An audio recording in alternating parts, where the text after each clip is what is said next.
Hello. నమస్తే. So, ఈ వీడియోలో వచ్చేసి మనం ఎస్‌సీసీఎం ఇన్‌ఫ్రా గురించి కొంచెం తెలుసుకుందాం. ఓకే. సో, ఇన్‌ఫ్రా అంటే ఎస్‌సీసీఎం ఇన్‌ఫ్రాస్ట్రక్చర్. సో, ఎలా మనం ఎస్‌సీసీఎంని బిల్డ్ చేస్తాం? దానికి కావాల్సిన రిక్వైర్మెంట్స్ ఏంటి? అవి చూద్దాం. అదేవిధంగా ఒక ల్యాబ్‌ని క్రియేట్ చేసుకుందాం మనంతకు మనమే. అంటే ఓన్ ల్యాబ్ అనమాట. దానికి కావాల్సిన రిక్వైర్మెంట్స్ కూడా మనం చూద్దాం ఈ వీడియోలో. Okay. So, SCCM infra. So, SCCM ఇన్‌ఫ్రాని అండర్‌స్టాండ్ చేసుకోవడం యాస్ ఎస్‌సీసీఎం అడ్మిన్‌గా very very important. Okay. So, once infra కంప్లీట్‌గా ఇన్‌ఫ్రాకి డాక్యుమెంట్స్ ఉంటాయి. మనము వన్స్ జాబ్‌లో జాయిన్ అయిన తర్వాత వాళ్ళు ఎస్‌సీసీఎం ఇన్‌ఫ్రా డాక్యుమెంట్స్ ఇస్తారనమాట. అంటే ఎల్ఎల్‌డి డాక్యుమెంట్స్, హెచ్ఎల్‌డి డాక్యుమెంట్స్ అంటాం. ఎల్ఎల్‌డి అంటే లో లెవెల్ డాక్యుమెంట్, హెచ్ఎల్‌డి అంటే హై లెవెల్ డాక్యుమెంట్. సో, ఈ డాక్యుమెంట్స్ రెండిటిని మనం కంప్లీట్‌గా చదివితే మనకు ఒక క్లియర్ అండర్‌స్టాండింగ్ వస్తదనమాట. సో, ఒక చిన్న ఎగ్జాంపుల్ తీసుకుందాం. ఓకేనా? దాని ద్వారా మీకు క్లియర్‌గా అర్థమవుతుంది. సో, ఎగ్జాంపుల్‌లో జస్ట్ ఇమాజిన్ మనం ఒక కొత్త కంపెనీ స్టార్ట్ చేస్తున్నామనుకో. కంపెనీ నేమ్ వచ్చేసి ఐటీ సాల్. ఓకేనా? దాని తర్వాత ఒక 1000 ఎంప్లాయీస్ ఉన్నారు మన కంపెనీలో అనుకుంటే, అరౌండ్ 2000 డివైసెస్ ఉన్నాయి కంప్లీట్‌గా. అంటే ప్రింటర్స్ కానీ, సర్వర్స్ దాని తర్వాత యూజర్ మెషిన్స్ అన్నీ కూడా కలుపుకొని ఒక 2000 ఉన్నాయనుకో. దాని తర్వాత ఈ మెషిన్స్ అన్నిటిని సింగిల్ పాయింట్‌లో మనం హ్యాండిల్ చేయాలంటే ఖచ్చితంగా ఆటోమేషన్ కావాలి. సో, మన దగ్గర ఆల్రెడీ రెడీగా ఎస్‌సీసీఎం టూల్ అనేది రెడీగా ఉంది. ఓకే. సో, ఇప్పుడు మనం కాన్ఫిగరేషన్ మేనేజర్ ఇన్‌ఫ్రాను డిజైన్ చేసుకోవచ్చు. ఓకేనా? సో, చూద్దాం అది. సో, రిక్వైర్మెంట్స్ ఏం కావాలి అంటే ఫస్టు డొమైన్ నేమ్ కావాలి. సో, మనకు డొమైన్ నేమ్ మనం బై చేసుకోవాలి. ఓకేనా? సో, డొమైన్ నేమ్ బై చేయాలంటే ఇంటర్నెట్ డొమైన్ నేమ్స్. సో, మనకు గోరాడి ఎళ్ళొచ్చు, లేదంటే బిగ్ రాక్ ఎళ్ళొచ్చు. సో, ఇలాంటి ఇంటర్నెట్ సైట్స్ ఉన్నాయి కదా! అట్లా వాటికెళ్ళేసి మనం బై జేసుకోవచ్చు. సో, మన ఎగ్జాంపుల్‌లో ఐటీసోల్.కామ్ అనే ఒక డొమైన్‌ని మనం బై చేసామనుకో. ఓకే. దాని తర్వాత మనకేం గావాలి? ఈ డొమైన్‌ని మేనేజ్ చేయాలంటే డొమైన్ కంట్రోలర్ కావాలి. సో, డొమైన్ కంట్రోలర్ కావాలంటే ఏడీ సర్వర్. సో, ఒక సర్వర్‌లో విండోస్ సర్వర్ ఏసేసుకొని అందులో యాక్టివ్ డైరెక్టరీ డొమైన్ సర్వీసెస్‌ని ఇన్‌స్టాల్ చేసామంటే ఆ సర్వర్ వచ్చేసి డొమైన్ కంట్రోలర్ సర్వర్‌గా కన్వర్ట్ అయిపోతుంది. ఓకే. సో, మనకు ఒక ఏడీ సర్వర్ కావాలి. నెక్స్ట్ ఏం కావాలి? So, to protect domain network. So, we need a firewall. Firewall కోసం నెట్వర్కింగ్ టూల్స్ కొన్ని మనం బై చేసుకొని పెట్టుకోవాలనమాట. సో, నెట్వర్కింగ్ టూల్స్ కూడా కావాలి. సో, నెక్స్ట్ ఏం కావాలి? కాన్ఫిగరేషన్ మేనేజర్ డేటాను స్టోర్ చేయడానికి ఎస్‌క్యూఎల్ డేటాబేస్ అనేది మనకు కావాలి. దానికోసం మనం ఎస్‌క్యూఎల్ సర్వర్‌ని ఒకటి క్రియేట్ చేసి పెట్టుకోవాలి. ఓకే. సో, నెక్స్ట్ ఏం కావాలంటే ఎస్‌సీఎం టూల్‌కి ఒక డెడికేటెడ్ సర్వర్ కావాలి కదా! సో, దాన్ని మనం ఎస్‌సీఎం సర్వర్ అంటాం. అది మనం క్రియేట్ చేసుకొని పెట్టుకోవాలనమాట. సో, ఆ సర్వర్‌లో మనం ఎస్‌సీఎం సాఫ్ట్‌వేర్‌ని ఇన్‌స్టాల్ చేస్తాం. ఓకే. దాని తర్వాత నెక్స్ట్ ఏం కావాలి? ఎస్‌సీఎం సాఫ్ట్‌వేర్ మనకు అంటే ఎస్‌సీఎం ఇన్‌ఫ్రా అంతా నీట్‌గా వర్కౌట్ కావాలనుకుంటే అడిషనల్‌గా ఎంపీడీపీ సర్వర్స్‌ని కూడా మనం ఇన్‌స్టాల్ చేసుకున్నామంటే మనకు క్లియర్‌గా ఉంటది. అంటే 10,000 మెషిన్స్‌కి అడిషనల్ ఎంపీడీపీ అవసరం ఉండదు. ఒకవేళ కంపెనీలో 1,00,000 డివైసెస్ ఎక్కువ ఉన్నాయి. 50,000 ప్లస్ ఉన్నాయనుకుంటే, డెఫినిట్‌గా ఒక 2 ఎంపీస్, ఒక 2, 3 డీపీస్ అనేది నెసెసరీ అనమాట. ఓకే. సో, నెక్స్ట్ వచ్చేసి మనకు ఫైల్ షేరింగ్ కావాలి. అంటే యూజర్స్ వాళ్ళ యొక్క ఫైల్స్‌ని షేర్ చేసుకోవాలనుకుంటే ఎఫ్‌టిపి సర్వర్ అది ఆబ్వియస్‌గా ఉండేదే. ఓకే. నెక్స్ట్ వచ్చేసి వర్క్ ఫ్రమ్ హోమ్ చేసే యూజర్స్‌కి వీపీఎన్ సర్వర్ అనేది ఖచ్చితంగా కావాలి. ఎందుకంటే ఇప్పుడు అందరం మనం వర్క్ ఫ్రమ్ హోమ్ చేస్తున్నాం. సో, మనం ఏం చేస్తాం?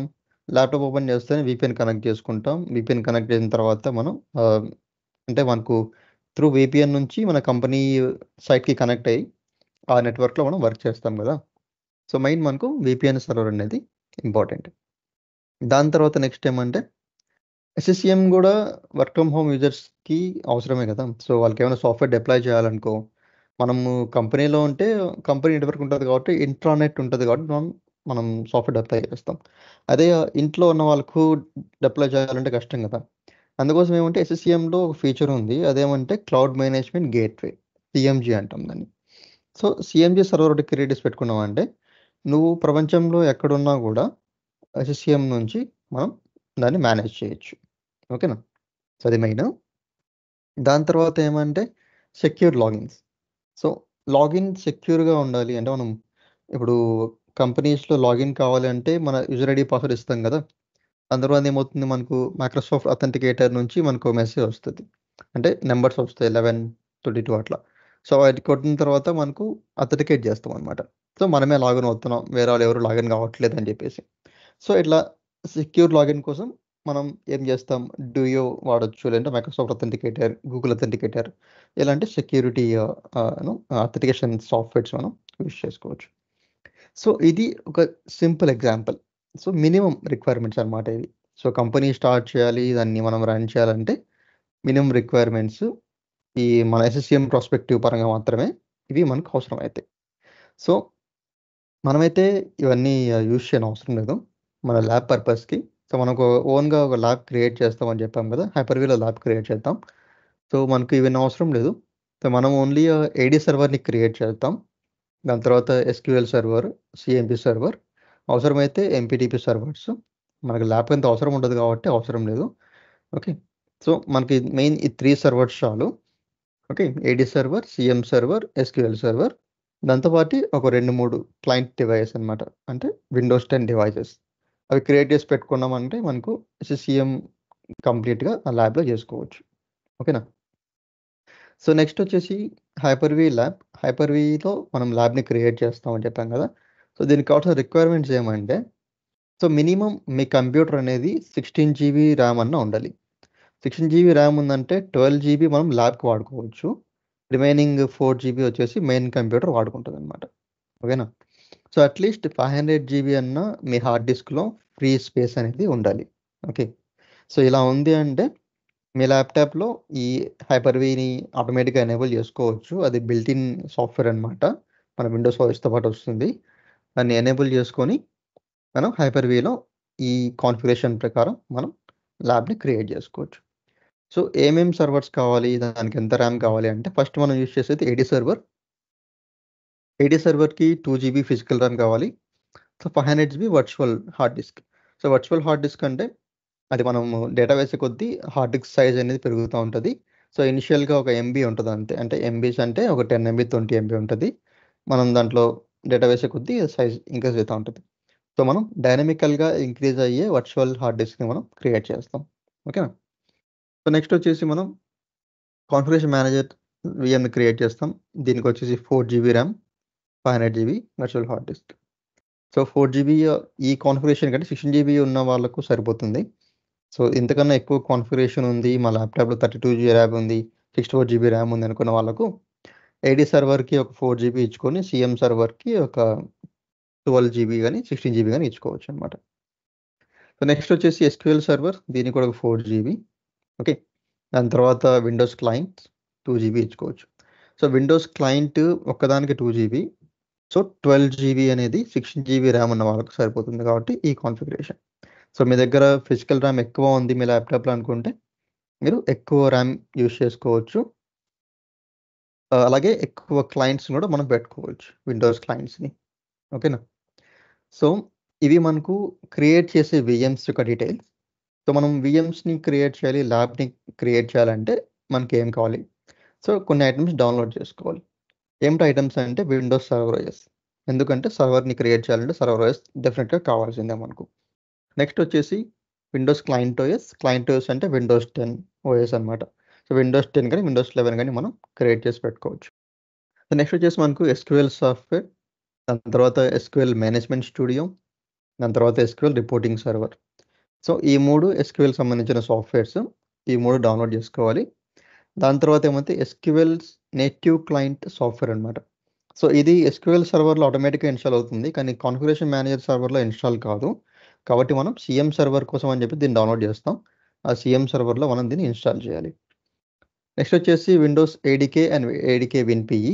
సో ఈ 2 కూడా కావాలి. ఈ 2 ఎందుకంటే ఎస్ఎస్సిఎం సర్వర్ నుంచి ఒక ఎంటీ కంప్యూటర్కి ఓఎస్ని డిప్లాయ్ చేయాలనుకున్నప్పుడు ఈ 2 మనకు యూజ్ అవుతాయి అన్నమాట. కాబట్టి ఇది వెరీ ఇంపార్టెంట్. దాని తర్వాత next main software configuration manager current branch software. Okay, so ఇది వచ్చేసి మనకు ఎస్ఎస్సిఎం సాఫ్ట్వేర్ అనమాట, ఇది మనకు మెయిన్. సో ఇవన్నీ మనకు కావాల్సి వస్తాయి, మనం డౌన్లోడ్ చేసి పెట్టుకోవాలి. సో లింక్స్ వచ్చేసి నేను డిస్క్రిప్షన్లో ప్రొవైడ్ చేస్తాను. సో ఇవి వచ్చేసి సాఫ్ట్వేర్ లింక్స్ అనమాట. ఈ లింక్స్ క్లిక్ చేశారంటే మీరు అక్కడికి వెళ్ళి డౌన్లోడ్ చేసుకోవచ్చు. సో డౌన్లోడింగ్ ప్రాసెస్ అంతా నార్మల్గా ఉంటుంది. ఓకే, ఫర్ ఎగ్జాంపుల్ ఒక లింక్ క్లిక్ చేస్తున్నా, మైక్రోసాఫ్ట్ సర్వర్ ఓఎస్ 2022. సో ఇది వచ్చేసి సర్వర్ ఓఎస్ 2022 డౌన్లోడ్ చేసుకోవడానికి. సో మీకు ఇక్కడ ఉంది కదా డౌన్లోడ్ ఐఎస్ఓ అని. ఐఎస్ఓ అంటే సిడి ఫైల్ వస్తుంది, డౌన్లోడ్ చేసుకోవచ్చు, లేదంటే విహెచ్డి కూడా డౌన్లోడ్ చేసుకోవచ్చు. కాకపోతే మనం ల్యాబ్కి విహెచ్డి పనికిరాదు. So only ISO file download చేయండి. సో దీన్ని మీరు క్లిక్ చేశారంటే న్యూ ట్యాబ్ ఓపెన్ అవుతుంది. ఇక్కడ వచ్చేసి మీ డీటెయిల్స్ ప్రొవైడ్ చేయాలి. First name, last name, email ID, company ID ఇవన్నీ ప్రొవైడ్ చేయాలి. ఓకే, సో పర్సనల్గా వాడే వాళ్ళకు ఇవన్నీ అవసరం ఉండదు. సో కంపెనీలో అయితే ఖచ్చితంగా యూజ్ చేసే వాళ్ళైతే డెఫినెట్గా ప్రొవైడ్ చేయాలి, మ్యాండేటరీ ఇవన్నీ కూడా. సో మీరేం చేస్తారంటే మీ ఇష్టం వచ్చిన నేమ్స్ ప్రొవైడ్ చేసుకోవచ్చు, ఏం ప్రాబ్లం లేదు. ఓకేనా, సో కంపెనీ నేమ్ ఏం లేదు, నేను ఇంకా జాబ్ చేయలేదు అనుకున్న వాళ్ళు కూడా ఏం ప్రాబ్లం లేదు. ఏదో కంపెనీ ఏమి ఇచ్చేయండి, గూగుల్, మైక్రోసాఫ్ట్ ఏదో ఒకటి పెట్టేయచ్చు. ఓకే, సో ఏం ప్రాబ్లం లేదు. వన్స్ మీరు ఇవన్నీ ఫిల్ చేసిన తర్వాత డౌన్లోడ్ బటన్ క్లిక్ చేయాలి. సో అక్కడ మీకు వచ్చేసి ఐఎస్ఓ ఫైల్ ఉంటుంది 64 బిట్, మీరు డౌన్లోడ్ చేసుకుంటే సరిపోతుంది. ఓకే, సో అదే మరి ఎస్ఎస్సిఎం ఇన్ఫ్రా, దాంతోపాటు హైపర్వి ల్యాబ్ రిక్వైర్మెంట్స్ అనమాట. సో వన్స్ ఇవన్నీ డౌన్లోడ్ అయిన తర్వాత మనం హైపర్వి ఓపెన్ చేసుకొని ల్యాబ్ని మనం క్రియేట్ చేసుకోవచ్చు. So okay, see you soon in our next videos. Until then have a great day. By.